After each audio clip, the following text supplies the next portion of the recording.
Welcome to the Lead at the Top of Your Game podcast, where we equipped you to more effectively lead your seat at any employer, business, or industry in which you choose to play.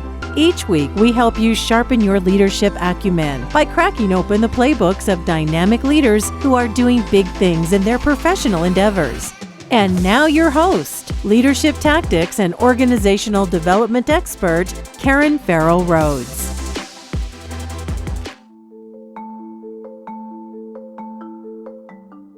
Hey there, everyone. This is Karen, and welcome to today's episode.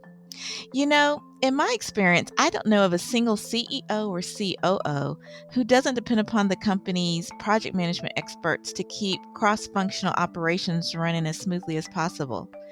The desire for critical business initiatives to be executed on time and within budget, especially when multiple key stakeholders are involved, is truly a pipe dream without effective project management.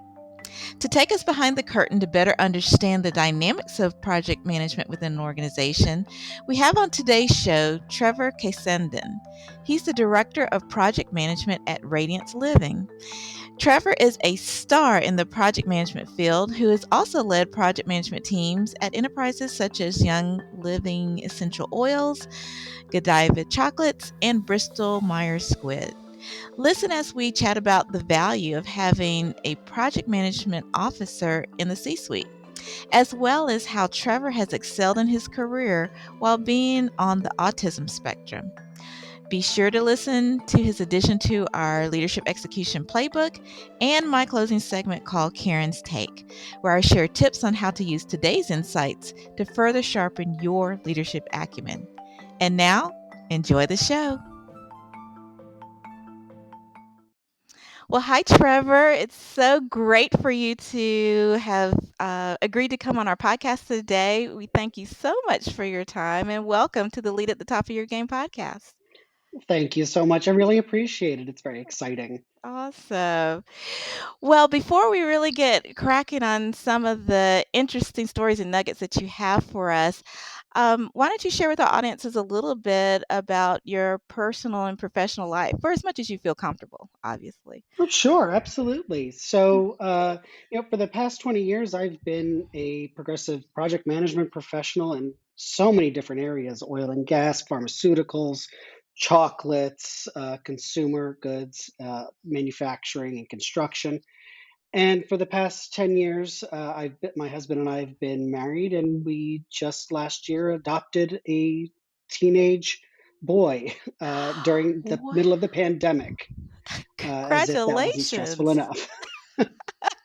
But I'm sure that brought a lot of joy in your lives, Oh, especially yes, during that crazy absolutely. time.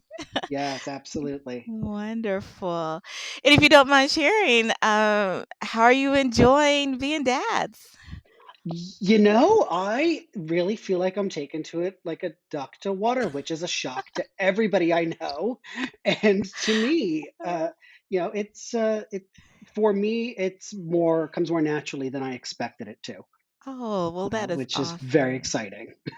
Well, wonderful. Well, if so I have a 22-year-old, and I'll just say enjoy the years because you blink and they are absolutely gone. So enjoy the time Yeah, together. yeah, I hear you on that.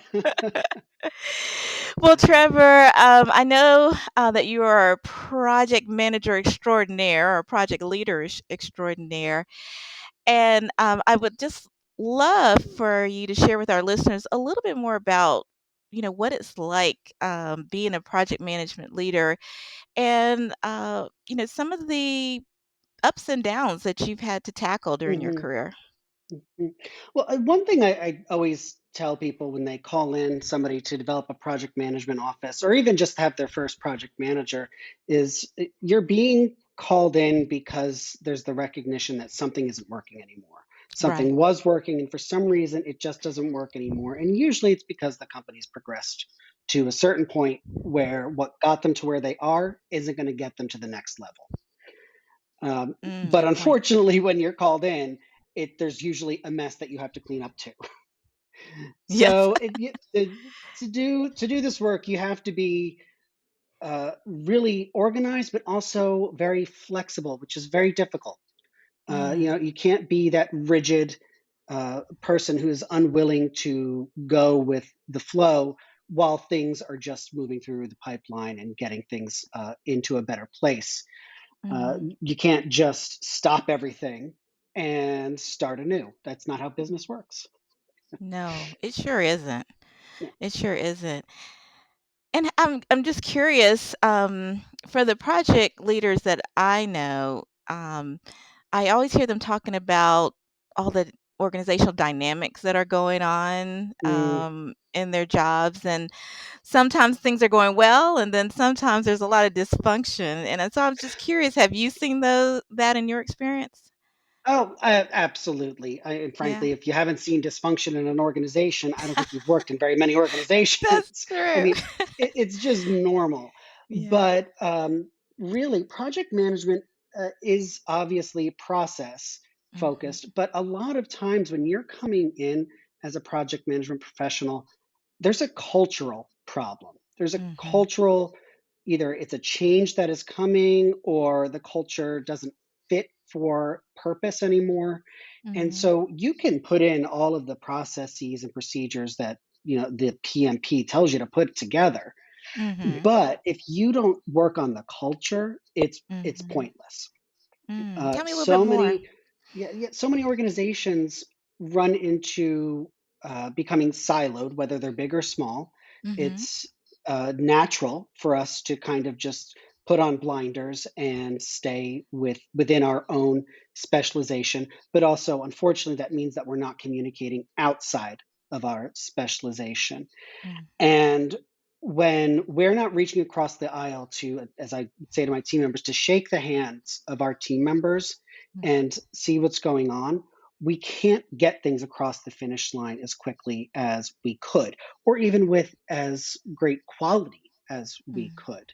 Right. There are times where I've run into organizations where the project lead doesn't speak to certain functional areas in an organization just Wow. because it's the idea is we don't bother them, they just do their piece and they hand us the work. Mm. Well, if why aren't we bothering them? Why aren't we talking to them? You can't be in an organization but not be of the organization, Great if point. that makes sense. No, Um, excellent point. it, we all are working from the same box of tools, and Mm. we need to be able to communicate. It's a big challenge, and frankly, one that I see is, unfortunately, in my opinion, getting worse. And Mm. I don't know if that's because of the pandemic or just the way things are generally progressing in the business world with how quickly things are churning. Mm. It's probably a mix of both, I would guess. People are, have found their new normal. It's no longer getting to find their new normal. They have found their new normal and they're trying to navigate through that. Right. So in my experience, and as humans, we're not really great on change sometimes. So No, trying to figure that out can be a huge challenge.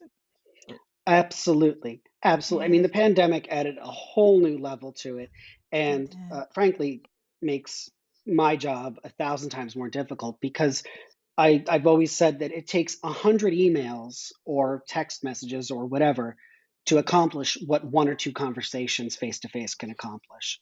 I can So imagine. it's a whole new dynamic. It's a lot more of learning how to manage virtual relationships, Hmm. and so it's going to be interesting to see where we are in another year or two. I bet it is. Now, I know, Trevor, you've had a lot of experience even establishing program management offices as well as stepping in and leading already established ones. But I'm really curious, especially on the ones that you've had to establish, like as a leader, where do you start? Because you have, a new well, maybe you have to recruit, for folks, I'm not quite sure, but, Mm. where do you start and what norms do you try to establish early on with your, teams to set them up for success? Right. So I start at the very base level of having a common understanding of what our goal is as the team and how that Mhm, goal feeds into the organization's goals and objectives if they have them. Some organizations don't sometimes. Mm-hmm. But overall, the first thing that I do is make sure the team is aligned in a common goal. That way, we all have something to aim for. We're all Mm-hmm. clear. That's our end. That's our end target. How we get there is going to be many different ways, Sure. and it's going to look different for every different person on the team. Yeah. But first and foremost, a common goal. We have to Mm-hmm. have that. And that's not something that I hand to the team. It's not valuable if I say to the team, this is our goal. What's valuable is if we as the team sit together and we discuss what it is that we're actually delivering uh, Mm-hmm. to our end user, to our customers. For example, we really dug into in my one of my previous roles. We weren't really delivering just products, but we were delivering Mm-hmm. products to help people live a healthier, cleaner lifestyle and also help people provide for their families. And it really helps change the dynamic when you're looking at it that way. You're not just a cog in a machine anymore. You're actively contributing not only to the company's success, to your local economy's success, but you're contributing to an individual person's personal success. And that ties you more to the work that we're doing. That gives you a sense of purpose. It does. So once you've got your goals, I can train. We can train anybody any ways to manage a project. Every project management system that there is under the sun, and we did so in my previous role where we had a team of 23 project managers, and if I remember off the top of my head, maybe four of them had any actual previous project management experience. Wow, only But four? only four, and it wasn't a huge problem because as long as somebody has the aptitude to be able to learn the software and the techniques, Mm-hmm. then they can be trained. The biggest key, the biggest challenge is culture and goal alignment. Is somebody going to fit with the team? Because what I don't want my team to turn into a microcosm of the problems in the larger organization. They need Mm-hmm. to work together. They can't be siloed. They need to be able to reach across the aisle and talk to them about what's going on and what problems they're facing. Right. So, once we've moved on from that, then we discuss what our team motto should be. That's we all. I feel like we need to have some kind of mottos if we're a little business inside of the organization, Of course, your and rallying cry, right? yeah, exactly. It's our rallying cry. And every morning we'll start with that rallying cry after our 30-minute huddle because we'll go around the room to discuss, are there any big challenges anybody needs help with, what's on everybody's plate for the day, to really focus everybody as to what's going on today and give Mm-hmm. everybody that space to Mm-hmm. share solutions or challenges with the rest of the team, Mm-hmm. and then they can have their own breakaway sessions if they need to. And Mm-hmm. at the end of that, then we lead off with our rallying cry, so to speak, and that's really how we start. That's the Yeah. very beginning Mm-hmm. of creating a project management office. And you'll Okay. notice you'll find none of that inside of the PMBOK. It has nothing specific to project management. What we're doing is building a team. That's right. No, you're absolutely right. And I'm curious, in your opinion, what is one of the biggest things that can derail someone from being successful on a project management team? Like, what are some of the biggest watch outs? The biggest watch outs for a project management team member is that there's this um, what's the right word? There's this drive to take pieces of projects that are undesirable and move Mm-hmm. them into the project manager's responsibility. So Mm. there's a misunderstanding of what a project manager is and what a Mm-hmm. project manager isn't. And the way that I always break it down is that we aren't the ones actually doing the work. We're in the trenches with you. We're Mhm. telling you what needs to be done and when, but we know we can't do your job. We Right. can't do that. So we need to get team members to align to that. And it's constant reminding of this is what a project manager is and what a project manager isn't. Just like Mhm. I wouldn't ask an R&D person to go and do some graphic design. You're not going to ask your project manager to go and do the graphic design or go create a new formula. We couldn't. It would Right. be a mess. But Absolutely. that's the biggest challenge, I would say. Gotcha. And do you think that program management offices have the right level of attention by the C-suite, or do you have to? What I'm trying to figure out is, do you have to fight for their attention, or are they banging down your door, needing updates and help, and think that you're true No, partners? we definitely need to fight for C-suite attention.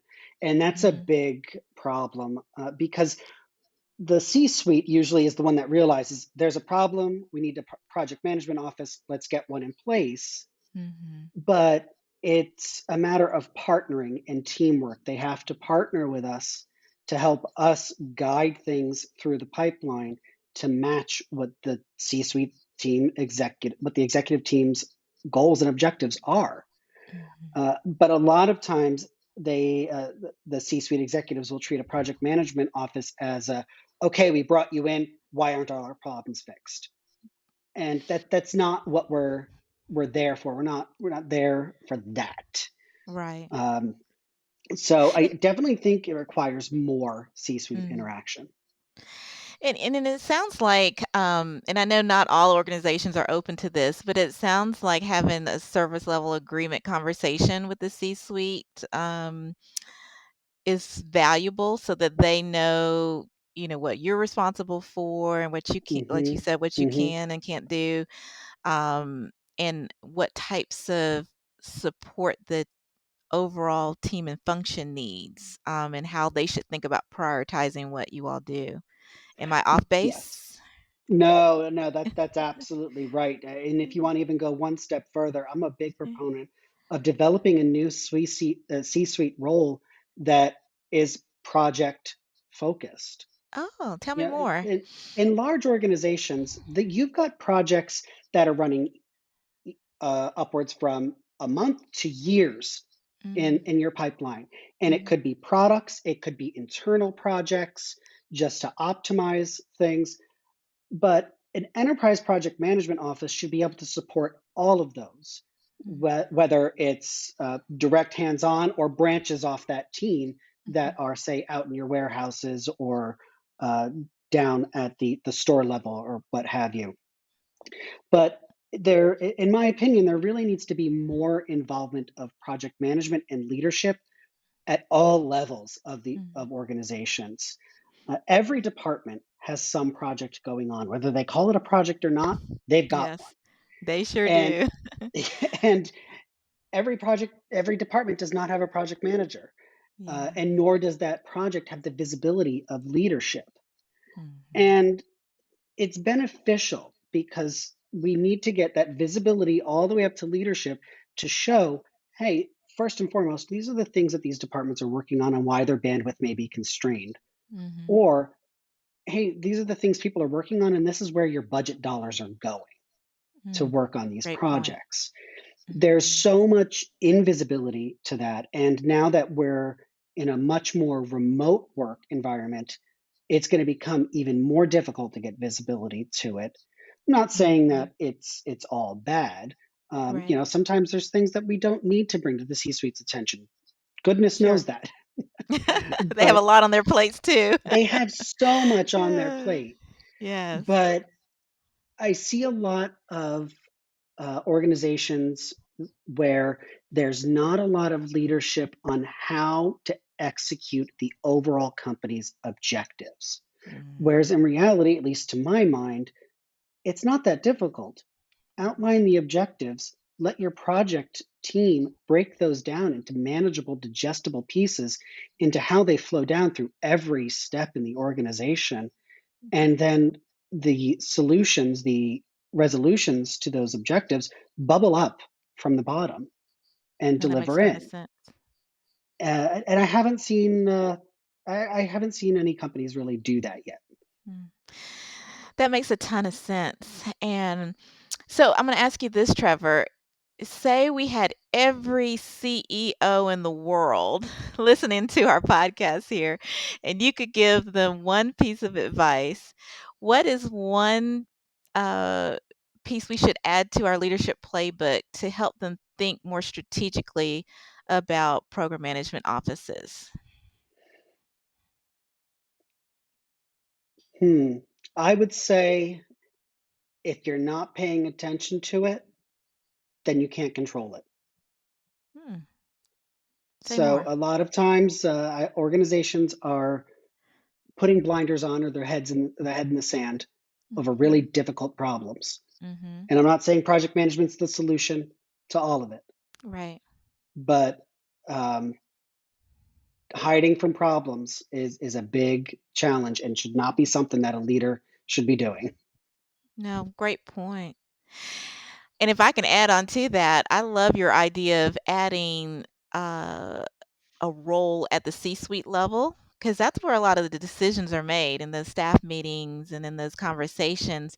Having someone that's representing your function at that level, if they don't have someone already, they should consider incorporating that type of role Hmm. up front.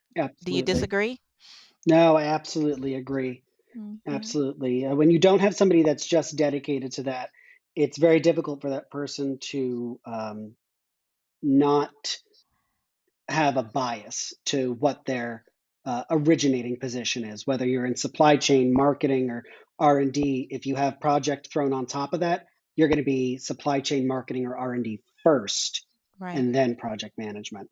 Yeah. It's really important to have somebody that's solely project focused. I totally agree. I totally agree.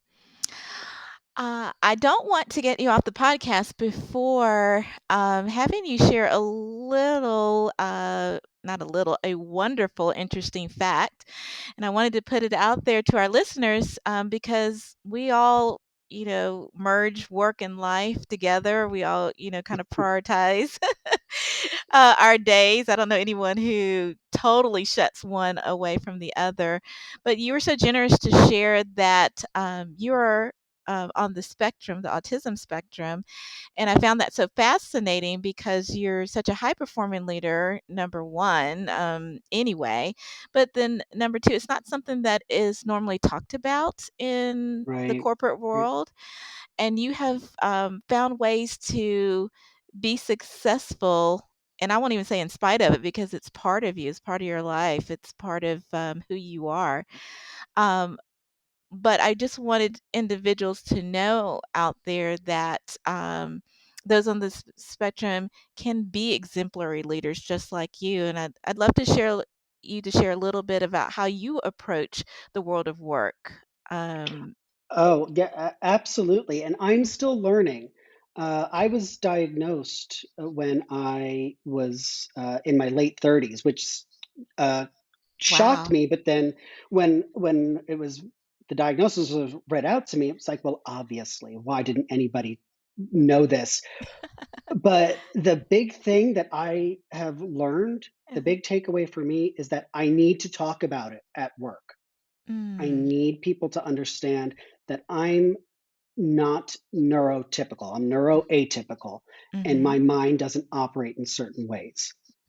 So I've literally had conversations with my manager saying, listen, I need you to be exceptionally direct with me and don't give me nuance or political speak because Mm-hmm. my brain cannot process that because I'm on the spectrum.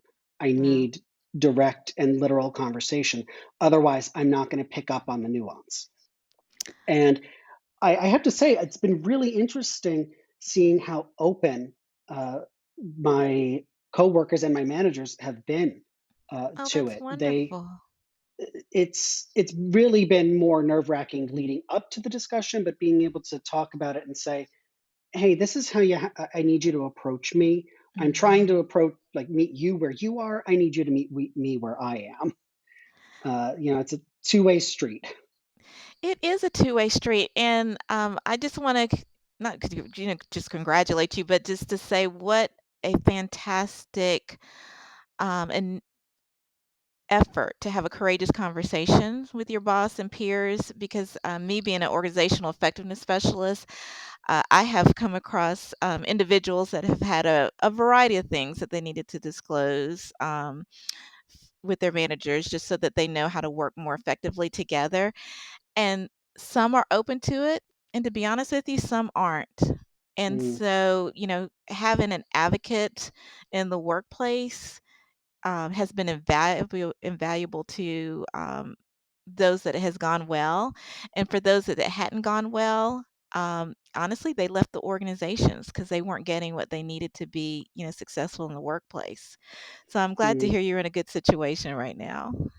Yes, yes. Knock on wood. Thank goodness, and kudos to the leaders at my organization. Definitely. Oh, definitely kudos to them.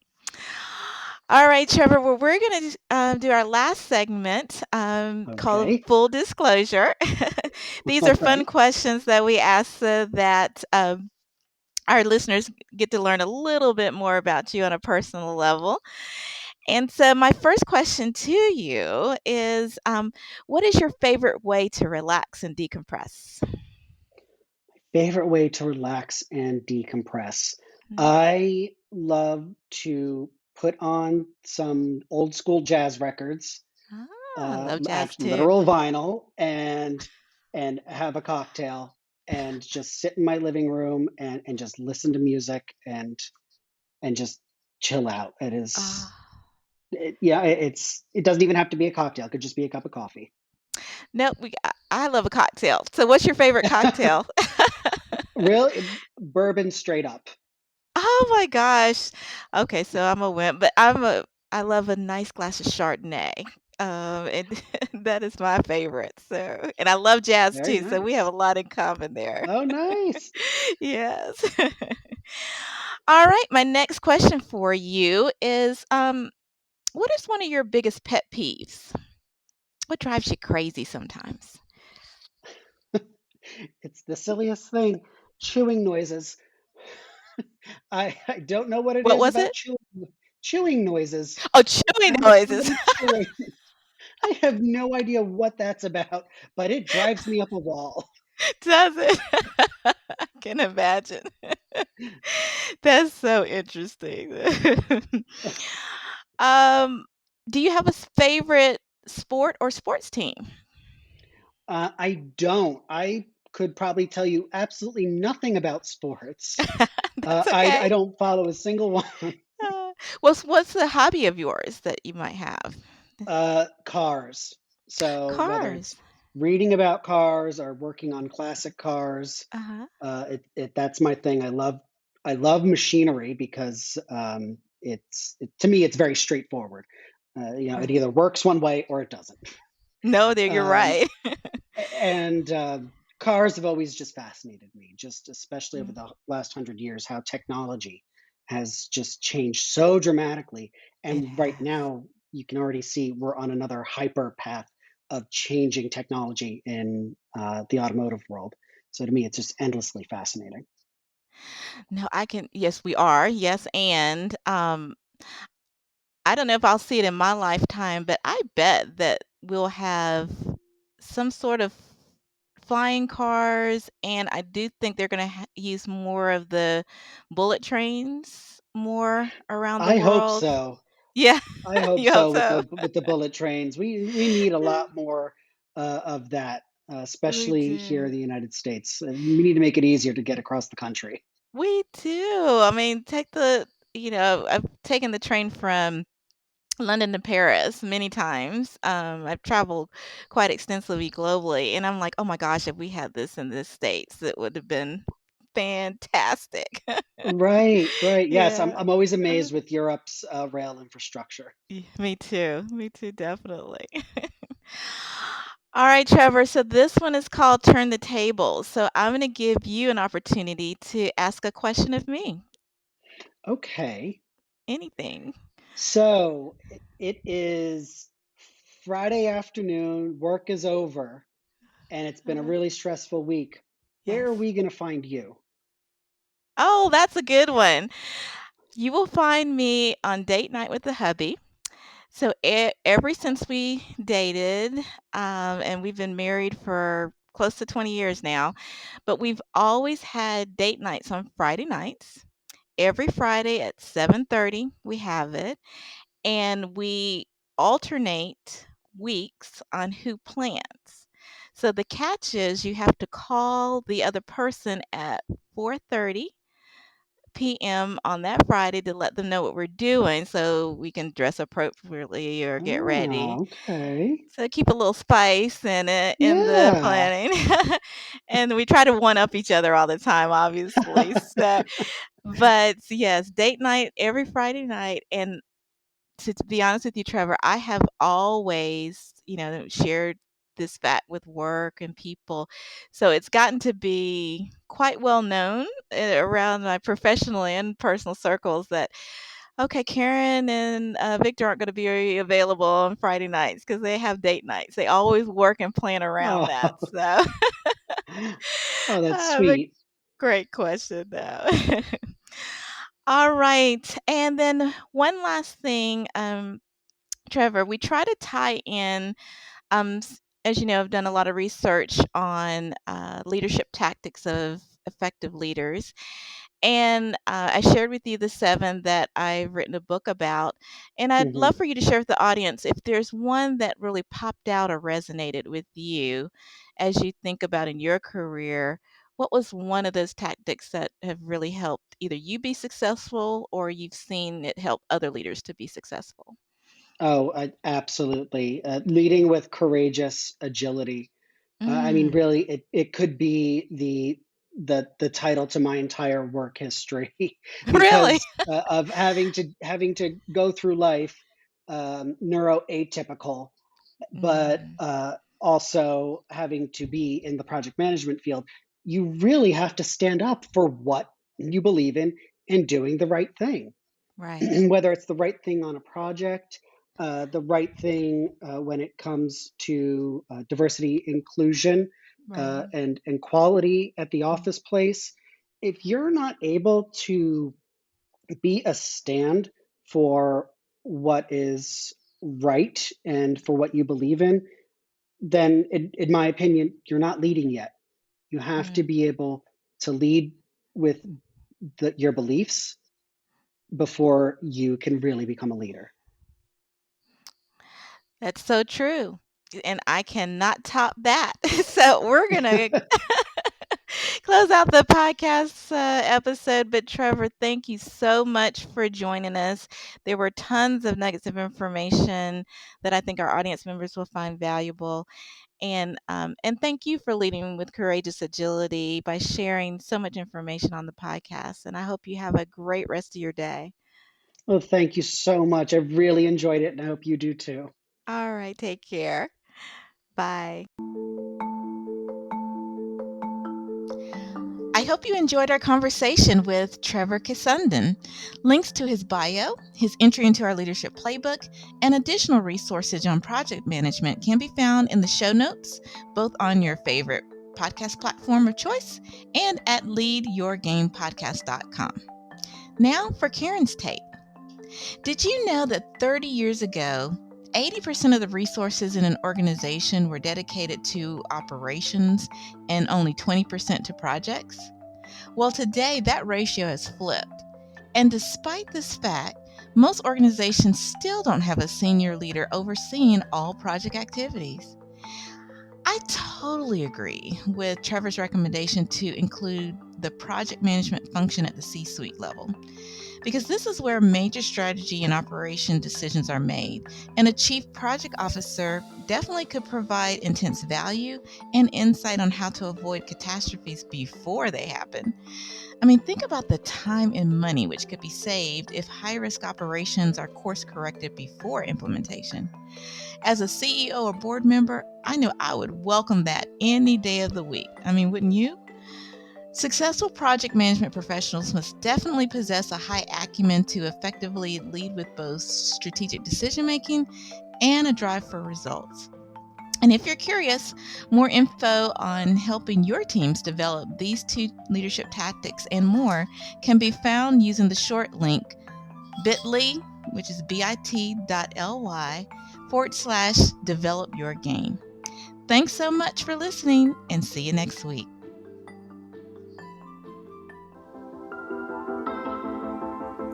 And that's our show for today. Thank you for listening to the Lead at the Top of Your Game podcast, where we help you lead your seat at any employer, business, or industry in which you choose to play. You can check out the show notes, additional episodes, bonus resources, and also submit guest recommendations on our website at leadyourgamepodcast.com. You can follow me on Twitter, Facebook, Instagram, and LinkedIn by searching for the name Karen Rhodes, with Karen being spelled Karan.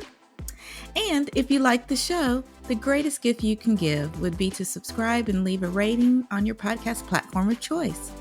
This podcast has been a production of Shockingly Different Leadership, a global consultancy which helps organizations execute their people, talent development, and organizational effectiveness initiatives on an on-demand project or contract basis. Huge thanks to our production and editing team for a job well done. Goodbye for now.